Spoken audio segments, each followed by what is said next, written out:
गजेंद्र के द्वारा भगवान की स्तुति और उसका संकट से छूटना। जब गजेंद्र बहुत ही व्याकुल हो गया तब वह स्तुति करने लगा। गजेंद्र ने जो श्रीहरि की स्तुति की उसकी बड़ी महिमा है। संसारी लोगों को गजेंद्र की तरह नित्य श्रीहरि की स्तुति करनी चाहिए। इस तरह स्तुति करने से अज्ञान का नाश होता है और मरण सुधरता है। काल जब जीव को पकड़ने के लिए आता है तब वह प्रभु को पुकारता है कि हे नाथ, आपकी शरण में आया हूँ। जीव जब चारों ओर से निराधार बन जाता है तब पूर्व जन्म के संस्कार से और सत्कर्मों से वह प्रभु की शरण में जाता है। गजेंद्र स्तुति करता है।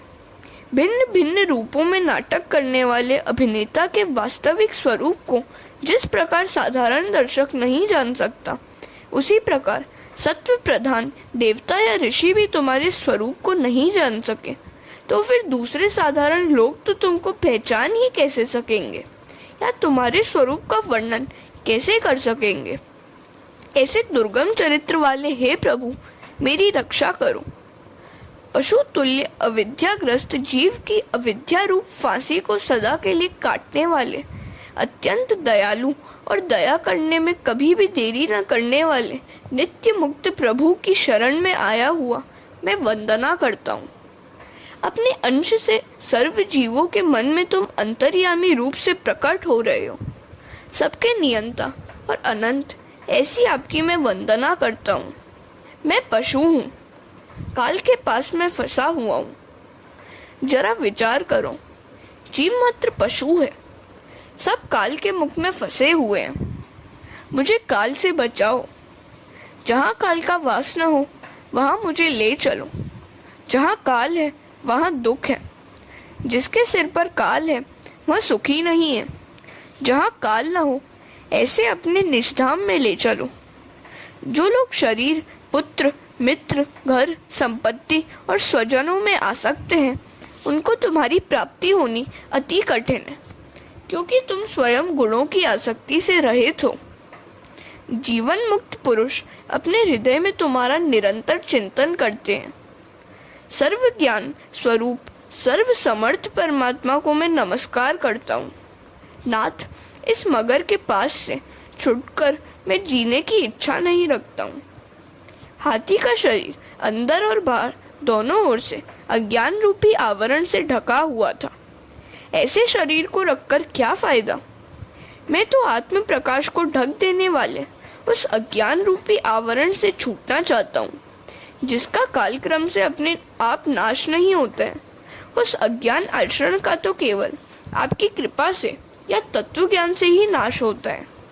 हे नाथ, मुझ पर कृपा करो। शरणागत की रक्षा करने वाले हे प्रभु, मेरी रक्षा करो। मैं तुम्हारी शरण में आया हूँ।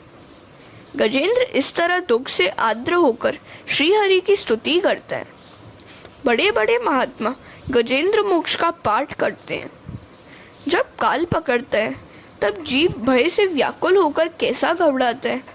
ऐसा सोचकर गजेंद्र जैसे आर्द्र बनकर गजेंद्र मोक्ष का पाठ करोगे तो जीवन सुधरेगा। स्तुति के एक एक श्लोक में दिव्य तेज भरा हुआ है। इस स्तुति का पाठ नित्य करोगे तो अंतकाल में परमात्मा लेने के लिए आएंगे। प्रातः काल में पवित्र होकर जो भी व्यक्ति भगवान की गजेंद्र स्तुति का पाठ करेगा, उसकी बुद्धि अंतकाल में भी निर्मल रहेगी। उसे अंतकाल में भी श्रीहरि का स्मरण रहेगा। इस स्तुति का पाठ मनुष्य को संकट से मुक्त कराता है। यह स्तुति दुष्ट स्वप्न के फल का नाश करती है। इस स्तुति का पाठ करने वाले को बुरे सपने नहीं सताते। हरे कृष्ण। यह जीव अंतकाल में घबराता है। जब वह चेतनहीन हो जाता है तब यमदूत उसे बाहर निकालते हैं। अंतकाल में जीव अतिशय दुखी होता है। ऐसे समय में ईश्वर का स्मरण हो सकना बड़ा कठिन है। ईश्वर की कृपा हो तभी उनका स्मरण हो सकता है। अतः हो सके तो प्रतिदिन गजेंद्र स्तुति का पाठ करो। हो सके तो मत्स्यावतार चरित्र का भी पाठ करो। मध्य रात्रि को रास पंचाध्यायी का पाठ करो। ऐसा करने से प्रभु कृपा से काम उसे नहीं सताएगा। गजेंद्र प्रार्थना कर रहा है, अब तो मुझे अविनाशी शरीर दे दीजिए। यमुना महारानी की कृपा से अलौकिक शरीर के नूतन तत्व का दान मिलता है। नाथ, कृपा करके मुझे अव्यय अविनाशी तेजोमय शरीर दीजिए। नाथ, आप शीघ्र ही पधारें। हे गोविंद, हे नारायण, मैं दीन हुआ हूँ, काल के मुख से मुझे मुक्ति दें। जब उस गजराज को बचाने के लिए ब्रह्मा आदि कोई भी देवता न आए तो परमात्मा को चिंता हुई। वे स्वयं दौड़ते हुए आए। द्वारिकानाथ निराधार के आधार हैं। अंतकाल में याद करने पर तो वे दौड़ते हुए आते हैं। गजेंद्र ने भगवान को आते हुए देखा तो उसने सरोवर में से एक कमल का फूल लेकर भगवान को अर्पित किया। तुलसी और कमल परमात्मा को अति प्रिय है। परमात्मा की नाभि से कमल उत्पन्न हुआ है। कमल ब्रह्म का सर्जन नहीं है। भगवान ने उस कमल के फूल को स्वीकार किया और अपने सुदर्शन चक्र से मगरमच्छ का वध किया। ज्ञान चक्र से ही काल का नाश हो सकता है। ऐसा ज्ञान होना चाहिए कि सब में भगवान दिखाई दे। जिसे ब्रह्म दृष्टि प्राप्त होती है वह सभी स्थान और वस्तु में प्रभु का ही दर्शन करता है। ब्रह्मज्ञानी तो संसार में कहीं कभी भी मिल जाएंगे, किंतु सुखदेव जी सी ब्रह्म दृष्टि वाले बहुत अल्प ही मिलेंगे। ऐसे ज्ञानी के लिए संसार बाधक नहीं है। अज्ञानी के लिए संसार बाधक है, ज्ञानी के लिए नहीं। ज्ञानी के लिए जगत जगत नहीं है। मनुष्य को अज्ञान की पकड़ से छूटना है। भगवान ने सुदर्शन चक्र से मगरमच्छ की हत्या की थी, अर्थात सुदर्शन भगवान के दर्शन से काल की हत्या हो गई। सर्व में भगवत दर्शन ही सुदर्शन है। जब काल पकड़ता है तो उसकी पकड़ में से काल के भी काल भगवान ही छुड़ा सकते हैं। सुदर्शन से काल रूपी मगरमच्छ का नाश हुआ।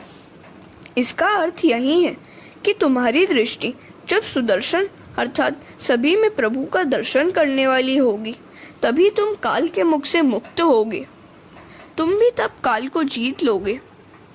ऐसे ज्ञानी पुरुष का काल क्या बिगाड़ सकता है?